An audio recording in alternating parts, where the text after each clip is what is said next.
స్మృతులు చెక్కిన శిల్పం పార్ట్ 24 రచన మీనాకుమారి గారు. పరంకుశం గారికి పై ఆఫీసర్ల నుండి ఫోన్లు వస్తున్నాయి. సార్, నేను అతన్ని తీసుకొస్తుంటే ఎవరో దుండగులు ఎటొచ్చారో అర్థం కాకుండా చిత్రంగా కంట్లో కనుమయ్య చేసి కార్తీక్ని తీసుకొని పారిపోయారు. విశ్వ ప్రయత్నం చేశాను, అసలు విషయం తెలియలేదు సార్. దానికి నేనేం చేయను? నేను బాధ్యుడిని కాదు. ఎంత చిత్రం అంటే 4 దిక్కుల్లో నలువైపులా రకరకాలుగా నన్ను ఫాలో అయిపోయారు. ఎవరు అన్నది అర్థం కావడం లేదు అంటూ సలీంని ఫాలో అయిపోయిన కార్లు మొత్తం అన్నీ కూడా రికార్డ్ చేసి ఉంచమని చెప్పడంతో అన్నీ రికార్డ్ చేసినవి వారికి వీడియోలు పంపించారు. ఈ విధంగా మా కార్ని వెంబడించి ఒక చోట ఏదో స్మోక్ లాగా వదిలారు. మాకు తెలియని పరిస్థితుల్లో అతన్ని తీసుకొని వెళ్ళిపోయారు. ఈ విషయంలో నేను మాత్రం ఏం చేయగలను సార్? మీకు తెలుసు, ఇంతవరకు నేను ఏ కేసులో కూడా ఇలా మోసపోయింది లేదు. నాకే చిత్రంగా ఉంది అంటూ గట్టిగా మాట్లాడిన స్పెషల్ ఆఫీసర్ పరంకుశం గారి మాటలకు అవతలి వారు మాట్లాడలేకపోయారు. ఎందుకంటే ఆయన చాలా సిన్సియర్ ఆఫీసర్. మరేంటి, ఏమీ తెలియనట్లుగా నా బిడ్డ ఏమయ్యాడు అంటూ అడ్డమైన వాగుడు వాగుతున్నాడు ఆ రాఘవేంద్ర. వెరీ డేంజర్ ఫెలో అంటూ కోపంగా మాట్లాడుతున్న ఆఫీసర్ గారి మాటకు అలాగే మాట్లాడుతా సార్, తెలియకుండా అతను వేరే దేశానికి పంపించడానికి పేర్లు మార్చి అన్నీ మార్చి రకరకాల ప్రయత్నాలు చేశారు. కావాలంటే మీకు కొన్ని డీటెయిల్స్ పంపిస్తారు చూడండి. ఇవన్నీ ఏర్పాట్లు చేసి అసలు తన బిడ్డ ఏమయ్యాడో తెలియనట్లుగా నటిస్తూ ఆ విధంగా ప్లాన్ వేసుకున్నాడు. మన డిపార్ట్మెంట్ అవమానించాలని పక్కా ప్లాన్ వేశాడు సార్. మీరేమో పెద్దవాళ్లకు సహాయం చేయాలని అనుకుంటారు. మీరు చెప్పిన మాట నేను వినాలి, కానీ ఇక్కడ జరిగిన విషయం అది కాదే. నేను కూడా తప్పక వినాలి అని అనుకున్నాను. కార్తీక్ని మీకే అప్పగించాలనుకున్నాను. వాళ్ళే వచ్చి వాళ్ళ బిడ్డను తీసుకొని వెళ్ళిపోయారు. మాకేమీ తెలియని పరిస్థితి చేసి ఇప్పుడు ఆ బిడ్డను సైలెంట్గా దేశాలు దాటిస్తారు. ఆ బిడ్డను మన వాళ్ళే, పోలీస్ విభాగం వల్లే ఏదో అయ్యాడు అని చెప్పి పుకారు పుట్టిస్తారు. ఏం చేద్దాం? ఈ అన్నిటిని తప్పించుకోవాలంటే ఏం చేయాలో మార్గం కనిపించడం లేదు. నేనే మీ దగ్గరకు వచ్చి ఉన్న విషయాలు ఉన్నట్టు మాట్లాడదాం అనుకుంటున్నాను అని చెప్పాడు పరంకుశం చాలా సీరియస్గా. అసలే సిన్సియర్ ఆఫీసర్, ఇంకేదైనా అంటే వచ్చి చెడు కూడా ఆడేస్తాడు అని గమ్మున ఉండిపోయాడు గుణాకర్. జడ్జి గారు, డాక్టర్ గారు కూడా లైన్లోకి వచ్చేశారు. వాళ్ళ బిడ్డలను పోగొట్టుకున్నాం, ఈ కార్తీక్ను కాపాడాలని అనుకుంటున్నారు. వాళ్ళ బిడ్డలను గుర్తు తెచ్చుకొని అలాగే పోలీస్ విభాగంలో పెద్ద తలకాయలు కూడా కార్తీక్ని కాపాడాలని చాలా ప్రయత్నం చేస్తున్నారు అని ముందే గ్రహించాడు పరంకుశం. అందుకే తను చేయాల్సిన పని తను చేశాడు. ఎక్కడ ఉంచాలో వాడిని అక్కడే ఉంచారు.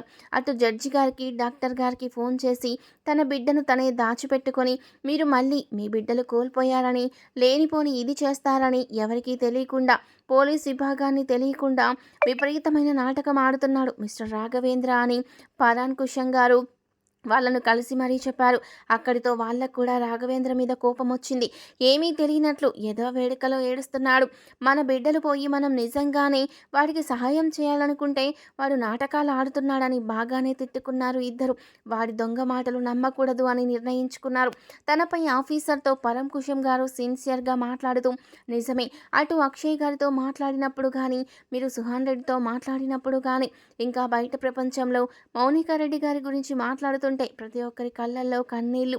అటువంటి దేవతను పొట్టన పెట్టుకున్న వాళ్ళని నిజంగానే చంపేయాల్సిందే, తప్పదు. కానీ నాలాంటి వాడికి చట్టం, న్యాయం అనేది ఒకటి చేస్తుంది. అందుకే అలా చేయలేను, మీరు చెప్పినట్టే చేయాలనుకున్నాను అని ఆలోచిస్తూ తను ఏ విధంగా కార్తీక్ని తమ నుండి దూరం చేసుకున్నాడు, దానికి తగ్గ సాక్ష్యాలను అన్నీ కూడా సేకరించి సలీం ద్వారా, తన మనుషుల ద్వారా మొత్తం రికార్డ్ చేయించి ఆ విషయాలను పై ఆఫీసర్లకు పంపిస్తూ నేనేం చేయగలను, చేతులు ఎత్తేశాను అంటూ బాధగా చెప్తుంటే అందరూ ఏమీ చేయలేకపోయారు. రాఘవేంద్ర గారు ఆఫీసర్కి రాజేష్కి ఫోన్ చేసి నా కొడుకు ఏమైనట్లు, ఏం చేశానంటూ పెద్దగా మాట్లాడుతుంటే, మీ కొడుకుని మీరే తీసుకెళ్లి కిడ్నాప్ చేసి ఏమీ తెలియనట్లు పోలీస్ విభాగంపై దుమ్మెత్తిపోయడం ఏం బాగోలేదండి. నేనంటే మీ సొమ్ము తినేవాడిని, కానీ ఏమీ ఎరగని పరంకుశం గారు వచ్చే కారుని వెంబడించారు మీ మనుషులు. ఆ తర్వాత ఒకచోట స్మోక్ లాగా వచ్చింది. తర్వాత వాళ్ళు స్పృహ కోల్పోయారు. మీ బిడ్డను మీరు తీసుకొని వెళ్ళిపోయినట్లు రికార్డులు కనిపిస్తున్నాయి. మీరు పంపాలని ఇతర దేశాలు అనుకుంటున్నారు. మీ పని మీరు చేయండి, అంతేకాని అనవసరమైన నాటకాలు ఆడొద్దు. మా పోలీస్ విభాగాల మీద బురద చల్లకండి. మేము మీకు సహకరించడం అనేది ఎంత తప్పో మాకు తెలుసు. కానీ ఒకప్పటి స్నేహాన్ని అనుసరించుకొని జడ్జి గారని, డాక్టర్ గారిని, వారి పిల్లల్ని కూడా కోల్పోయారు. రాఘవేంద్ర గారు అంటే సమాజంలో ఎంతటి పేరో తెలుసు. అందువల్ల మీ ముగ్గురికి సహాయం చేయాలనుకున్న మాట నిజమే.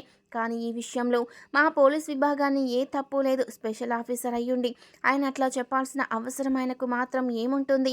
అసలు పరంకుశం గారికి ఉన్న పేరు మీకు తెలీదా? అంటూ గట్టిగానే మాట్లాడారు ఆఫీసర్ గారు.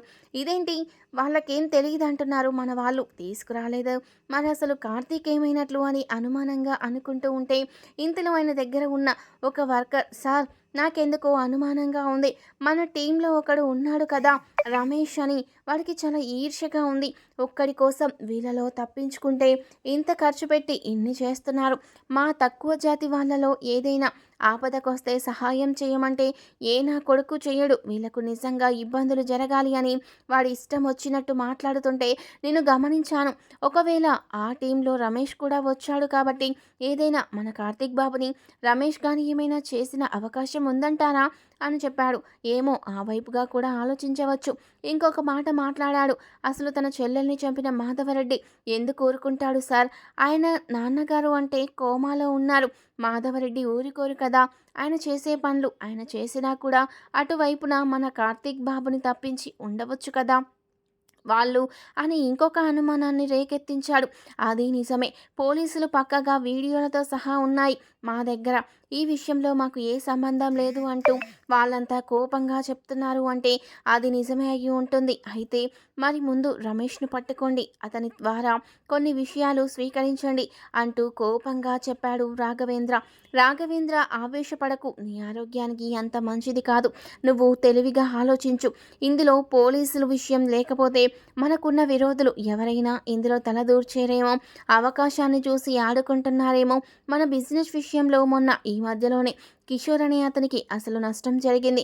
వాడు ఆ రోజు నోటికొచ్చినట్లు కూస్తూ ఉంటే ఇబ్బందికరంగా అయిన మనకి అక్కడి నుంచి తప్పించుకొని వచ్చామే కానీ వాడి నోటికి అడ్డుకట్ట వేయలేదు. ఎందుకంటే వారి డబ్బు మనం కాజేసిన మాట నిజమే అని చెబుతున్న ఫ్రెండ్ మాటలు వింటూ అది నిజమే అన్నాడు రాఘవేంద్ర. ఎంతో తెలివిగలవాడైన రాఘవేంద్ర కొడుకు కనబడకుండా పోయేసరికి ఎవరు ఏది చెప్తుంటే అది నమ్ముతూ ఆ ప్రయత్నాలు చేయాలని నిర్ణయించుకుంటున్నాడు. అలా రమేష్ని పట్టుకొని ఆ విషయం గురించి అడిగితే అసలు నాకేం తెలుసు, ఆ రోజు నేను రాలేను, వస్తానని చెప్పాను కానీ ఆరోగ్యం బాగోక రాలేదు అంటే అతని భార్య బిడ్డలు కూడా నాన్నగారు ఇక్కడే ఉన్నారని కూడా చెప్పారు. ఇంకా చేసేదేమీ లేక చుట్టుపక్కల వాళ్ళని అడిగితే రమేష్ ఇంట్లోనే ఉన్నాడని తెలియజేశారు. ఈ పని రమేష్ చేసింది కాదు, రాఘవేంద్ర గారికి అంటూ సమాచారాన్ని అందించారు. అయితే చెల్లెల్ని చంపినందుకు మాధవరెడ్డి ఏదైనా చేయించుంటాడా అన్న ఆలోచనలోకి వెళ్ళాడు రాఘవేంద్ర. మాధవరెడ్డి వ్యక్తిగతంగా చాలా కూల్గా ఉండే మనిషి. తన తండ్రి ఆరోగ్యం కోసం ఆందోళన పడుతున్నాడు.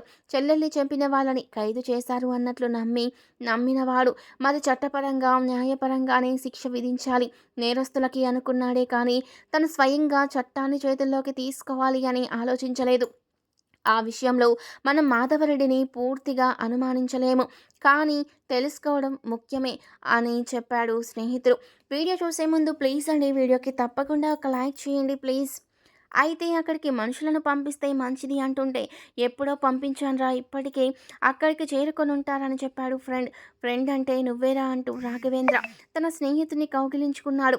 బిడ్డలను చాలా గొప్పగా పెంచుకోవాలని, మనం ఎన్ని తప్పులు చేసినా మనం పడ్డ బాధలు బిడ్డలు పడకూడదని వారికి బంగారు గిన్నెలో అన్నం తినిపించి బంగారు ఉయ్యాలలో ఊపి వెండి వజ్రాల మేడలో వాళ్ళని ఆనందంగా ఉంచాలి అని కలలు కానే నాలాంటి తండ్రులకు తగలకూడని దెబ్బ ఇది. అటు జడ్జి గారు, డాక్టర్ గారు కొడుకుల కోసం ఎంత బాధపడుతున్నారో అర్థమవుతుంది.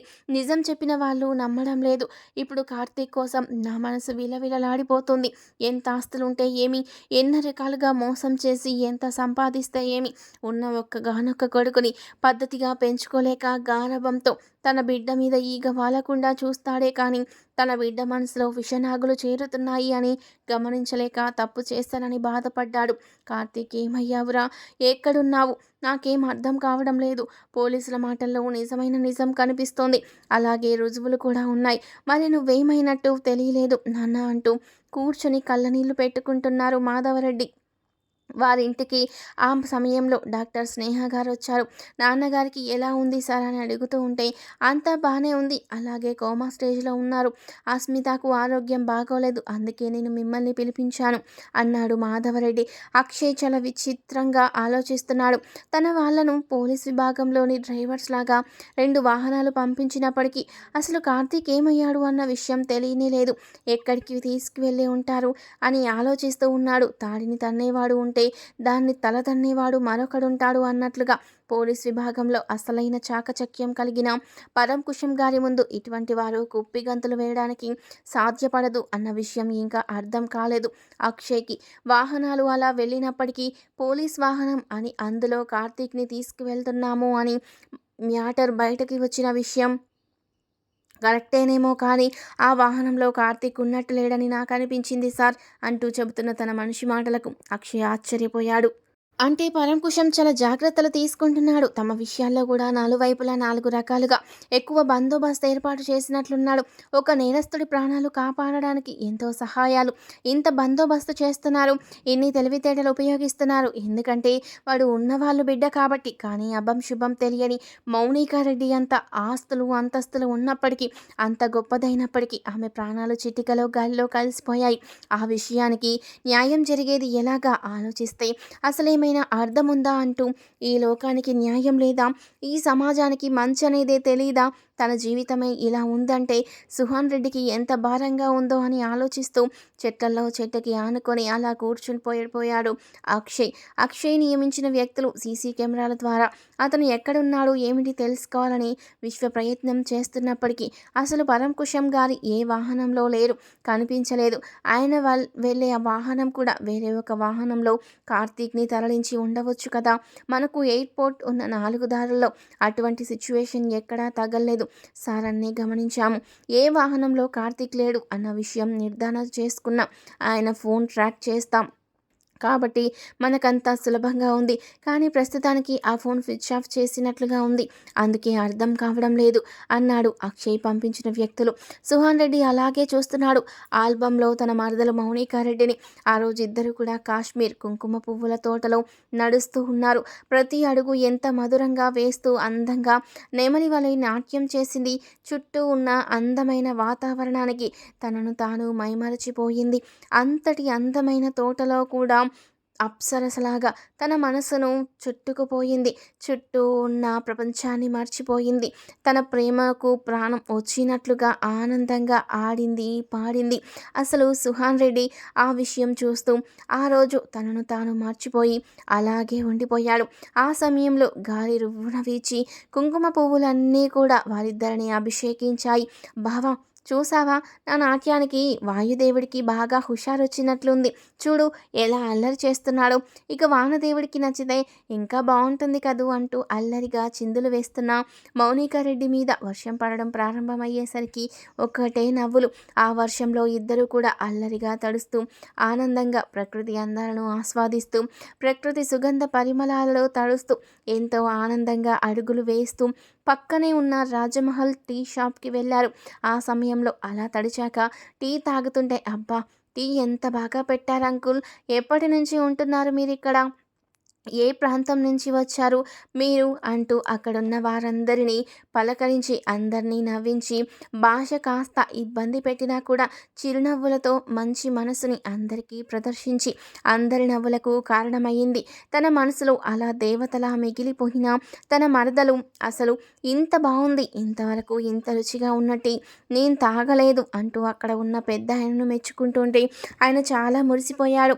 మీరు చెప్పే భాష పూర్తిగా అర్థం కాకపోయినా నేను చేసిన పని మీకు నచ్చింది అని నాకు అర్థమయ్యింది అని ఆయన భాషలో ఆయన ముచ్చటగా నవ్వుతుంటే ఒకరికి భాష అర్థం కాకపోయినా భావాలు అర్థమవుతాయి. ముఖంలో సంతోషం, ఆనందం, నవ్వు మన ఇష్టాన్ని తెలుపుతుంది. చూసావా బావా, చూసావా అంటూ ఎంతో ఆనందంగా సంతోషంగా ఆ పెద్దాయనకు 1000 రూపాయలు ఇస్తుంటే, లేదమ్మా ఇది చాలా తక్కువ, ఇక్కడ టీ తోటలు ఎక్కువ కదా, అందువల్ల అసలు ఖరీదు ఉండదు అంటూ చెబుతూ అక్కడ పలక బోర్డు మీద చూపిస్తే, లేదు నేను వచ్చినప్పుడల్లా టీ ఇక్కడే తాగుతాను, వచ్చినప్పుడల్లా డబ్బులు ఇవ్వను మరి అంటూ నవ్వుతూ ఉంది మౌనికారెడ్డి. ఆమె మాటల్లో అతనికి అర్థమయ్యే భాషలో చెప్పాడు సుహాన్ రెడ్డి.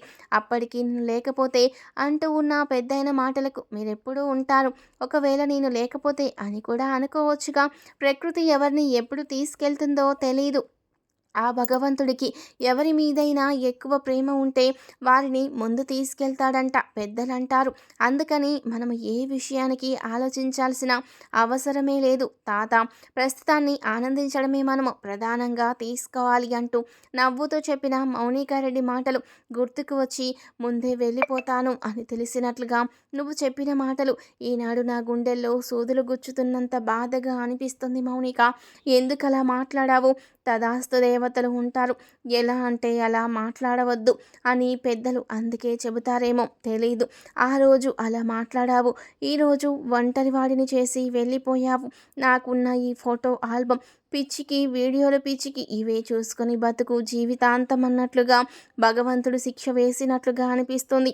ఈనాడు ప్రతి ఫోటో చూసుకుంటూ ప్రతి జరిగిన విషయాన్ని నెమరు వేసుకుంటూ నువ్వు ఉన్నావు అన్న పిచ్చి భ్రమలో బతుకుతున్నాను. ఒక ప్రేమను విడదీసే శక్తి కాలానికి ఉందా?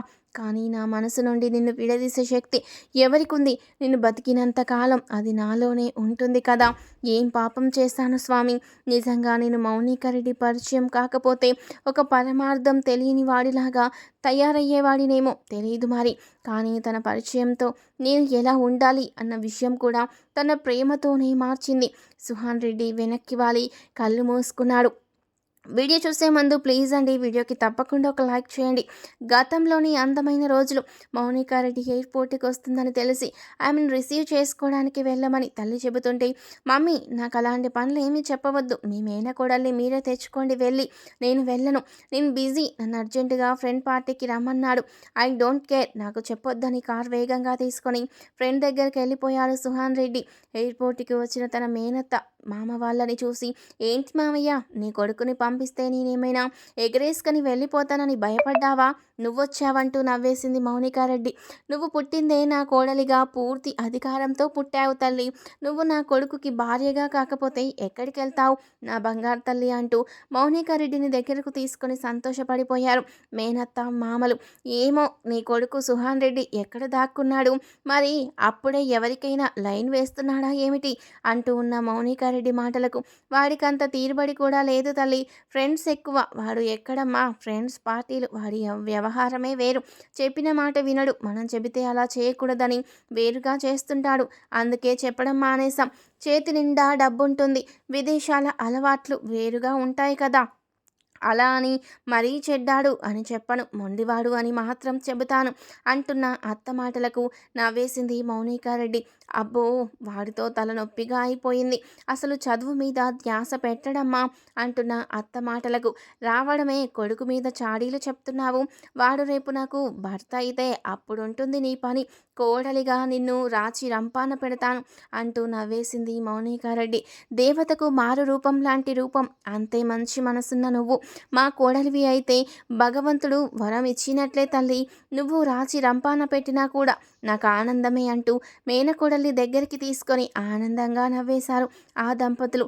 ఇంట్లోకి వచ్చిన మౌనికారెడ్డి ఆ ఇల్లు వాతావరణం అన్నీ చూసి, అత్తమ్మ నువ్వు మన ఇండియా పరువు నిలబెట్టావు, చక్కగా అమెరికాలో కూడా ఇలాంటి తులసి కోట పెట్టావే, దేవుడి గది పూజలు పురస్కారాలు, వెరీ గుడ్, చాలా నచ్చింది ఇల్లు, ముఖ్యంగా ఫ్రెష్ అయ్యి వస్తాను, నాకు ఆకలేస్తుంది అంటూ చెబుతున్న మౌనికారెడ్డిని చూసి, నీకోసం రకరకాలు చేయించాను, నీకేది కావాలో అది తినొచ్చు అంటూ మెనూ చెప్పేసింది మౌనికారెడ్డి మేనత్త.